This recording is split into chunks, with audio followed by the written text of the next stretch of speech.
오늘 말라기서 3장 6절에서 18절까지 말씀인데 본문이 조금 길거든요. 그래서 천천히 같이 읽도록 하겠습니다. 합독합니다. 시작. 나 여호와는 변하지 아니하나니 그러므로 야곱의 자손들아 너희가 소멸되지 아니하느니라. 만군의 여호와가 이르노라. 너희 조상들의 날로부터 너희가 나의 규례를 떠나 지키지 아니하였도다. 그런즉 내게로 돌아오라. 그리하면 나도 너희에게로 돌아가리라 하였더니 너희가 이르기를 우리가 어떻게 하여 돌아가리까 하는도다. 사람이 어찌 하나님의 것을 도둑질하겠느냐. 그러나 너희는 나의 것을 도둑질하고도 말하기를 우리가 어떻게 주의 것을 도둑질하였나이까 하는도다. 이는 곧 11조와 봉헌물이라. 너희 곧 온 나라가 나의 것을 도둑질하였으므로 너희가 저주를 받았느니라. 만군의 여호와가 이르노라. 너희의 온전한 11조를 창고에 들여 나의 집에 양식이 있게 하고 그것으로 나를 시험하여 내가 하늘 문을 열고 너희에게 복을 쌓을 것이 없도록 붙지 아니하나 보라. 만군의 여호와가 이르노라. 내가 너희를 위하여 메뚜기를 금하여 너희 토지 소산을 먹고 없애지 못하게 하며 너희 밭에 포도나무 열매가 기한 전에 떨어지지 않게 하리니 너희 땅이 아름다워짐으로 모든 이방인들이 너희를 복되다 하리라. 만군의 여호와의 말이니라. 여호와가 이르노라. 너희가 완악한 말로 나를 대적하고도 이르기를 우리가 무슨 말로 주를 대적하였나이까 하는도다. 이는 너희가 말하기를 하나님을 섬기는 것이 헛되니 만군의 여호와 앞에서 그것 명령을 지키며 슬프게 행하는 것이 무엇이 유익하리요. 지금 우리는 교만한 자가 복되다 하며 악을 행하는 자가 번성하며 하나님을 시험하는 자가 화를 면한다 하노라 함이라. 그때 여호와를 경외하는 자들이 피차에 말하며 여호와께서 그것을 분명히 들으시고 여호와를 경외하는 자와 그 이름을 존중히 여기는 자를 위하여 여호와 앞에 있는 기념책에 기록하셨느니라. 아멘. 여기까지입니다. 착석하시겠습니다. 18절까지인데요. 17절, 18절은 제가 읽어드릴게요. 만군의 여호와가 이르노라. 나는 내가 정한 날에 그들을 나의 특별한 소유로 삼을 것이요 또 사람이 자기를 섬기는 아들을 아낌같이 내가 그들을 아끼리니 그때 내가 돌아와서 악인과 의인을 분별하고 하나님을 섬기는 자와 섬기지 않는 자를 분별하리라. 아멘. 지금은 하나님께로 돌아가야 할 때입니다라는 제목으로 말씀의 은혜를 같이 나누도록 하겠습니다. 본문이 길고 서론이 길면 설교가 짧죠. 긴장하지 마세요. 12시에 끝날 거예요. 지금은 하나님께로 돌아가야 할 때입니다. 하나님께 돌아간다는 게 뭘까? 그 사람이 죽었다라고 하는 표준말이 이렇게 되어 있죠. 돌아가셨다. 돌아가셨다. 경상도 사람들은 뭐라고 말하는 줄 아세요? 죽었다 아이가. 전라도 사람들은 죽어버렸단께. 근데 말은 느리는데 충청도 사람들이 굉장히 빠릅니다. 가시오.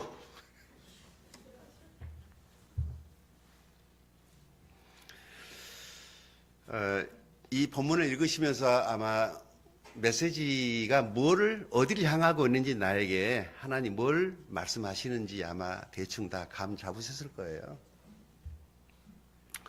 말라기서 3장 16절에서 18절까지 이 말씀, 이스라엘의 죄를 하나님이 지적하시고 또 하나님이 그들의 질문에 대해서 대답하시는 그런 본문입니다. 먼저 이 본문의 배경을 이해할 필요가 있습니다. 말라기서는 구약의 마지막 책이죠. 포로에서 돌아온 이스라엘 백성들에게 주어진 하나님의 말씀이에요. 그런데 이 시대에 이스라엘은 영적으로 타락하고 그래서 하나님을 멀리하고 있었습니다. 백성들은 형식적인 신앙생활을 하고 하나님께 당연히 드려야 될 예물과 11조 생활을 소홀히 했고 도덕적으로도 매우 부패해서 하나님을 믿는 사람들 안에 막 무너지는 일들이 일어나는 거예요. 공의를, 정의를 상실한 삶을 살고 있었습니다. 어쩌면 오늘 우리가 살고 있는 지금 2025년도 지금 이 시대와 별반 다를 바가 없습니다. 교회가 세상의 지탄의 대상이 되고 있다는 이 사실 앞에 분하고 원통해요. 어쩌다가 이렇게 됐을까? 어쩌다가 이렇게 됐을까? 어쨌든 우리가 합의로 만들어 놓은 법은 존중되어져야 되죠.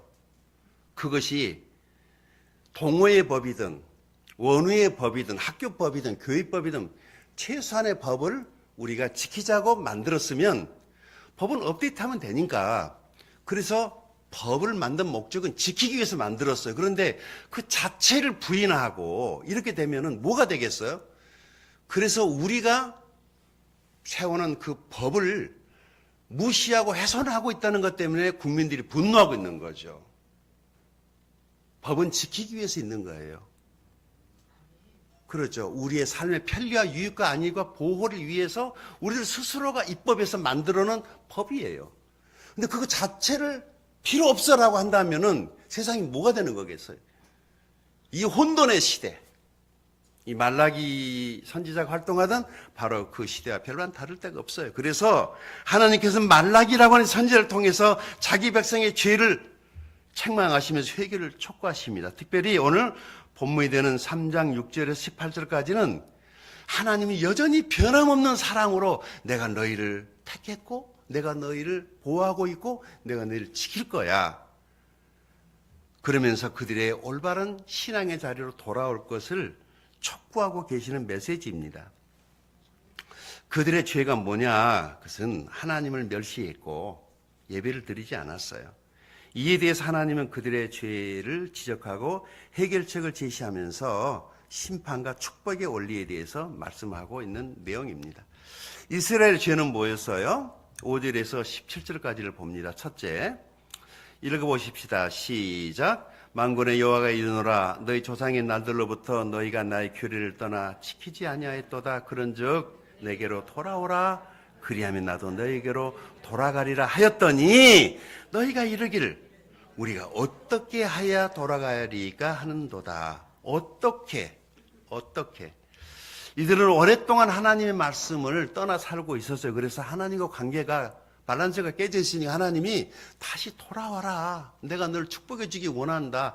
네가 복받을 자리에 있어야지 내가 너를 축복해 줄 텐데 하나님 돌아오라는 거죠. 이것은 저와 여러분이 하신 말씀이 아니고 누구에게 하신 말씀? 이스라엘이 그랬다는 거예요. 그러니까 걱정하지 마세요. 여러분이 그랬다는 게 아니고 누가 같아? 이스라엘이 그랬다는 거예요. 그러니까 절대 여러분에게 적용시키지 않게 되기를 바랍니다. 두 번째 죄. 8절 9절입니다. 시작. 사람이 어찌 하나님의 것을 도둑질하겠느냐. 그러나 너희는 나의 것을 도둑질하고도 말하기를 우리가 어떻게 주의 것을 도둑질하였나이까 하는도다. 이는 곧 11조와 봉헌물이라. 너희 온 나라가 나의 것을 도둑질하였으므로 너희가 저주를 받았느니라. 하나님께서는 그들의 11조 헌물을 온전히 드리지 않으셨다고 책망하십니다. 그래서 무슨 일이 생겼어요? 이게 왜 저주일까? 읽어볼까요? 11절 시작. 만군의 여호와가 이르노라 내가 너희를 위하여 메뚜기를 금하여 너희 토지 소산을 먹어 없애지 못하게 하며 너희 밭에 포도나무 열매가 기한 전에 떨어지지 않게 하리니. 자, 여기서 저주라는 게 뭐겠어요? 열심히 농사를 다 지어놨는데 갑자기 메뚜기가 한두 마리가 아니고 수천 수억 마리가 와가지고 곡식을 초토화시켜버리는 거예요. 메뚜기는 잡아도 먹을 게 없어. 아무짝에 쓸데없는 메뚜기가 와가지고 그 곡식을 다 없애버리고, 그 다음에 너희 밭에 포도나무 열매가 기한 전에 떨어져 버리면 농사하는 사람은 뭐가 되겠어요? 그러니까 열심히 살았는데, 최선을 다해 살았는데 돈이 항상 없는 거죠. 그게 저주 아닌가요? 쇠 빠지게, 뼈골 빠지게 열심히 밤잠 안 자고 열심히 살았는데 항상 내 주머니는 뭐야? 빈주머니야. 그래서 지금도 이 메뚜기가 있어요. 자식이라는 메뚜기, 학교라는 메뚜기, 학원비라는 메뚜기, 체면 유지비라는 메뚜기, 노후 준비라는 메뚜기 등등등의 이유로 우리의 모든 것들을 싹 가지고 가버리는 메뚜기들이 지금도 있어요.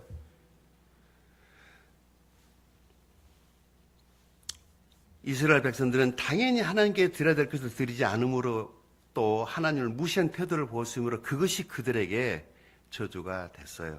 우리가 그런다는 것이 아니고 누가? 그게 중요해요. 자, 이스라엘 계속해서 봅니다. 3절, 13절, 15절입니다. 시작. 여호와가 이르노라 너희가 완악한 말로 나를 대적하고도 이르기를 우리가 무슨 말로 주를 대적하였나이까 하는도다. 이는 너희가 말하기를 하나님을 섬기는 것이 헛되니 만군의 여호와 앞에서 그 명령을 지키며 슬프게 행하는 것이 무엇이 유익하리요. 지금 우리는 교만한 자가 복되다 하며 악을 행하는 자가 분성하며 하나님을 시험하는 자가 화를 면한다 하노라 함이라. 아멘. 쉽게 말해서 이스라엘 백성들이 뭐라고 했다는 거예요? 하나님 섬겨 봤댔자 도루묵이야. 교회 열심히 해 봤댔자야. 헌금 드려 봤댔자야. 아무 소용없어. 오히려 교만하게 사는 사람, 법 무시하고 악쓰고 그런 사람이 더 잘 살잖아. 아니 예수 안 믿는 사람이 더 잘 살던데? 예수 믿는 사람은 맨날 꼴찌고 예수 믿는 사람은 맨날 세상에 꽁찌고 뭐 잘 되는 것도 없네 그래야. 그런데 우리의 이성은요 그게 맞는 것 같아. 세상을 보면 그런 사람들이 악인이 잘 되고 그러죠.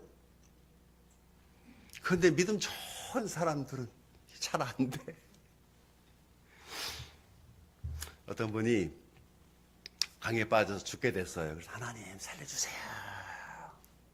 그래서 하나님께서 구조선을 보냈어요. 그랬더니 이 사람이 그냥 가세요. 하나님 나 도와줄 거야. 구조선 갔거든요. 또 기도해서 하나님 도와주세요. 조금 있으니까 헬리콥터가 와서 줄 내려가지고 잡으세요. 아 괜찮아.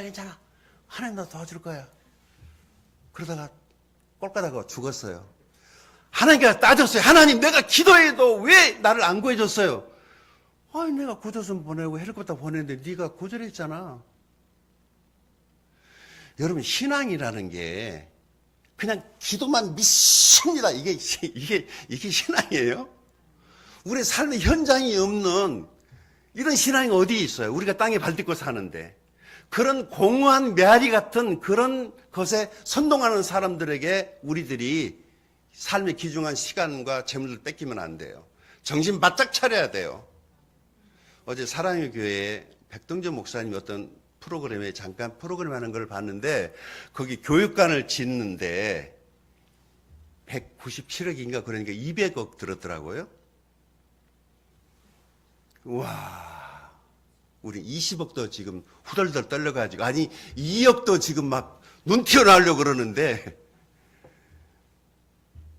근데 그거 가지고 뭐 했냐고 그랬더니 교육관, 본당도 아니고 교육관을 짓는데 200억을 한 방에 그냥 차려는 밥 먹듯이 그냥 아무 일 없는 듯이 그냥 했더라고.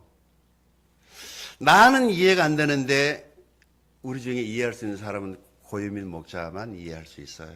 그게 가능하다는 거를. 이스라엘 백성들 입으로 하나님을 고통스럽게 했어요. 뭐라고 그랬어요? 우리가 무슨 말로 주님을 대적했습니까? 이는 내가 말하기를 하나님을 섬기는 것이 헛되니 하나님 마음이 얼마나 아프셨을까? 상처받으실 것 같아요. 여호와 앞에서 그 명령을 지키며 슬프게 행하는 것이 무엇이 유익하리요? 지금 우리는 교만한 자가 복되다 하며 악을 행하는 자가 번성하며 하나님을 시험하는 자가 화를 면한다 하노라 함이니라. 이러면서 말로 하나님을 괴롭히고 있습니다. 누가? 우리가 아니고 누가? 이스라엘이 그랬다는 거예요. 그때 이스라엘이 그랬어요. 하나님을 섬겨도 소용이 없다고. 자, 여기에 대한 하나님의 대답입니다. 첫째 뭐라고 하셨냐면 7절입니다. 시작. 만군의 여호와가 이르노라 너희 조상의 날로부터 너희가 나의 규례를 떠나 지키지 아니하였도다. 그런즉 내게로 돌아오라. 그리하면 나도 너희에게 돌아가리라 했더니 너희가 이르기를 우리가 어떻게 하여 돌아가리까 하는도다. 아멘. 그러니까 너희가 돌아오면 내가 너희에게 돌아갈 거야 라고 그랬더니 하나님이 자기들에게 돌아온다는 얘기는 빅 굿뉴스야. 이야, 하나님이 나에게 오신대. 근데 그럼 내가 어떻게 하나님께 가냐? 이게 문제죠. 여러분, 어떻게 하나님께 돌아가는 거죠? 어떻게?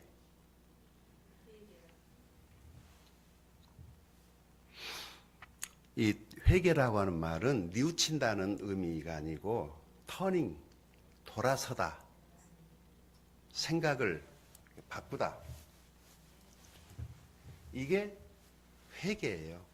살아가는 삶의 라이프 스타일을, 내 생각을, 가치관을, 목표를 바꾸면 보이는 세계가 있어요. 이게 하나님을 향해서 돌아서는 사람은 알아요. 그게 뭔지. 근데 돌아서 본 적이 없는 사람은 이 세계를 이해 못해요. 왜냐하면 이 사람은 자기 진리로만 살았기 때문에 그게 자기가 믿는 진리예요. 안 바꿔요. 예수님께서 진리를 알지니 진리가 너희를 어떻게 한다? 그러니까 내 진리 가지고는 내가 살아도 자유가 없어. 맨날 고모양 고꼴이야. 근데 진짜 진리가 뭔가를 알면은 내게 뭐가 와요? 자유가 오는 거예요. 언제? 이 일이 일어났을 때 회개, 터닝 포인트, 돌아서야 돼요.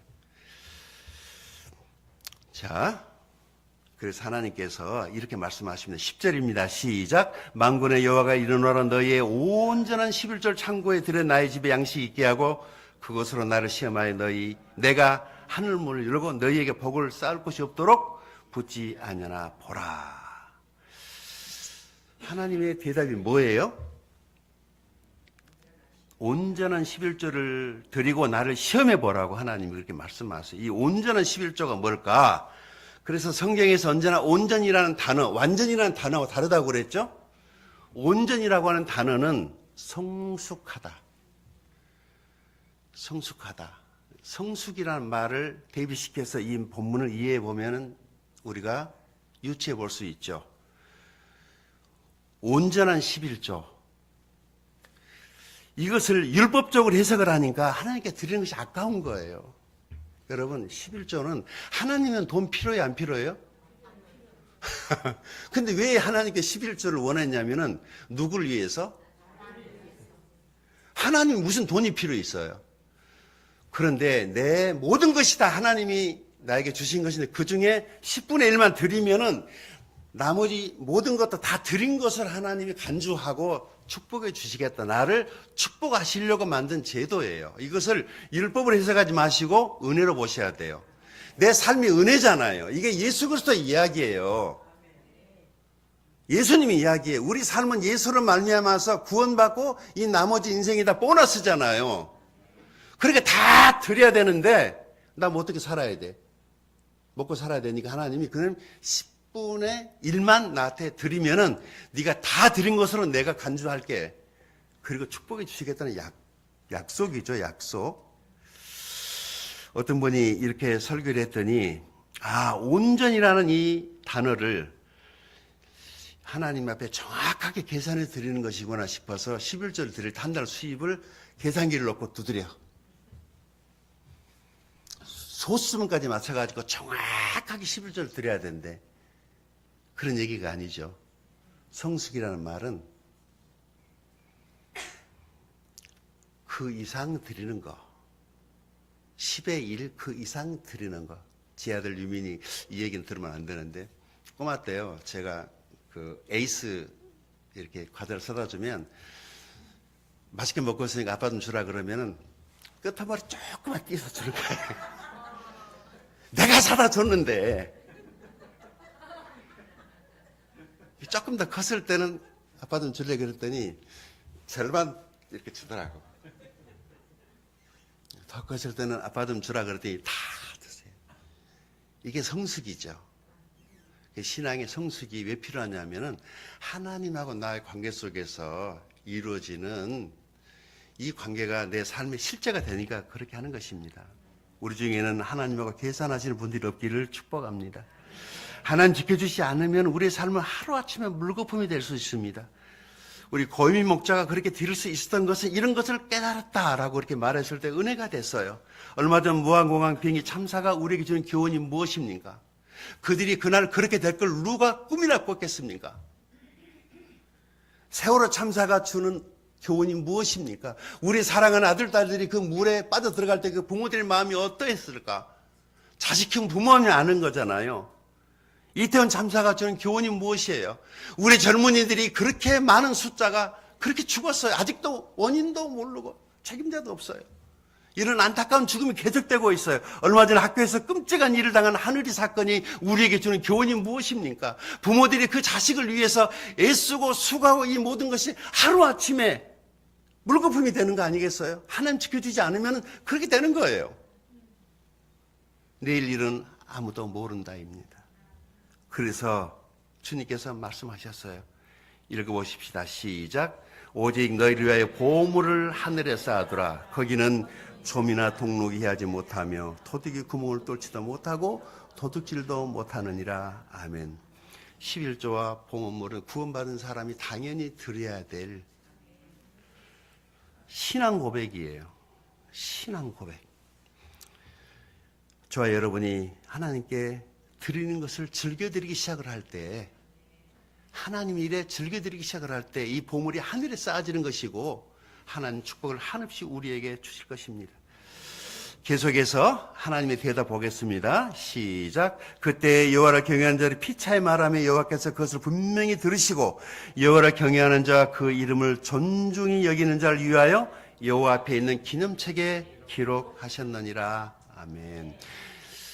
구약 성경을 볼 때에도 여러분이 이 본문을 묵상을 하시면서 예수님이 어디 계시는가를 찾아야 돼요. 오늘 본문 안에도 예수님이 계세요. 예언적으로, 암시적으로. 그랬죠? 여기서 말하는 그때가 언제일까? 하나님이 계획하신 당신의 독생자 외아들을 이 세상에 보내시고 그가 십자가에서 우리를 위하여 목숨을 내 던져주시고 그를 믿는 자에게 주신 성령을 우리들에게 선물로 주신단 말이죠. 그 구원이 하나님의 영생을 선물로 받는 것이고 그 선물 안에 성령님이 우리 안에 같이 포함돼서 와서 성령이 내 마음속에 오시면 그때부터 이제 신약시대로 살아가는 사람들의 축복이 뭐냐면 성령님이 내 삶을 코치해요. 직접 코치. 이게 신약시대. 구약시대는 누구를 통해서 했지만 신약시대는 성령님이 내 마음 안에 양심에서 직접 해야 될 것과 해서는 안 될 일을 코치해요. 이번에 하얼빈인가요? 그것에 그 동계올림픽에서 한국 선수들 정말 잘했죠. 금메달 싹쓸이하고 하나가 중국에 줬는데 이 선수들은 다 좋은 코치를 만났기 때문에 좋은 선수가 될 수 있었어요. 선수 지 혼자 할 수 없어요. 옆에서 트레이닝해주는 우리도 성령의 코치를 따라가야지 실수하지 않고 메달을 영광스러운 면류관을 받게 될 줄로 믿습니다. 그래서 하나님을 경외하는 자들이 서로 이야기할 때 하나님은 그들의 말을 들으시고 기념책에 기록하신다라고 말씀하시는데 하나님을 경외하는 자들은 하나님의 특별한 소유가 되어 보호를 받고 보상을 받게 된다는 말씀이죠. 이는 장차 오시게 될 예수 그리스도에 대한 이야기이며 그분의 백성들에 대한 예언입니다. 구원은 하나님의 생명책에 내 이름이 기록되는 것입니다. 자, 계속해서 읽습니다. 시작. 만군의 여호와가 이르노라 나는 내가 정한 날에 그들을 나의 특별한 소유로 삼을 것이요 또 사람이 자기를 섬기는 아들을 아낌같이 내가 그들을 아끼리니 그때 내가 돌아와서 의인과 악인을 분별하고 하나님을 섬기는 자와 섬기지 않는 자를 분별하리라. 아멘. 언제? 예수님의 십자가 사건 이후로 이제 믿는 자 믿지 않는 자로 나뉘죠. 의인과 악인이 믿음을 중심으로 나눠지고 역사가 A, D, B, C로 나눠지게 됩니다. 그래서 이 신약시대와 구약시대에 이것에 대한 것을 나중에 시간 되면 한 번 더 배울 수 있으면 좋겠습니다. 영적인 교훈은 뭘까요? 첫째, 하나님의 신실하심을 믿어야 된다는 것입니다. 두 번째, 하나님께 순종할 때 복을 받는다는 말씀입니다. 세 번째, 하나님을 경외하는 삶을 살라는 것입니다. 하나님을 사랑하면, 여러분 사랑하면 아깝지 않아요. 사랑하면 아깝지 않아요. 부모는 자식에게 무조건적이잖아요. 우리 하나님이 그런 분이에요. 그 자기 아들을 주셨어요. 그러니까 우리도 어떻게 살아야 되겠어요? 하나님을 향해서는 그렇게 열어놓고 살면 하나님이 충분히 우리를 축복하실 것이라고 믿습니다. 언제 이야기를 해드렸는데 개구리하고 오리 두 마리가 같은 논에서 살았어요. 그런데 가뭄이 들어가지고 이제 물 있는 곳으로 이사를 가야 돼. 물 없으면 다 죽으니까. 근데 오리는 날개가 있으면 날아가면 되는데 개구리는 먼 거리까지 갈 수가 없어. 가다가 말라 죽게 생겨서. 그래서 문제가 생겼어요.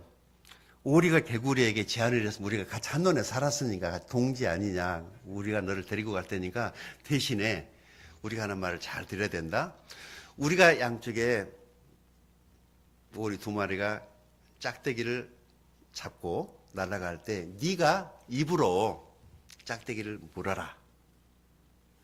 그러면 우리가 다른 논으로 갈 때 너를 데리고 갈 수 있어. 그렇게 해서 개구리가 오케이 했거든요. 그리고 드디어 이제 대항해가 시작이 됐어요. 오리 두 마리가 양쪽에 막대기를 잡고 개구리가 어떻게? 입으로 막대기를 물고 쫙 날아갑니다. 농부가 농사하다가 하늘을 봤더니 야 멋있거든. 그래서 이렇게 말합니다. 야, 너 기가 막힌 생각을 했다. 그 누구 아이디어야? 그랬더니 개구리가 내가요. 그 이유는 모르겠어요. 오늘 말씀을 어떻게 삶에 적용할 수 있을까? 우리는 하나님의 변함없는 사랑을 신뢰해야 됩니다. 그리고 헌신과 예배를 소홀하지 맙시다. 하나님을 경외하며 정직한 삶을 살아야 됩니다.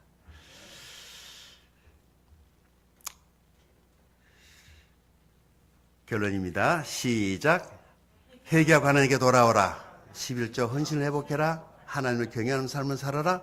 하나님은 의인과 악인을 구별하시고 신실한 자들을 기억하십니다. 믿습니까? 마지막 구절 읽고 기도합니다. 시작. 내게로 돌아오라. 그리하면 나도 너희에게로 돌아가리라. 아멘. 기도합시다.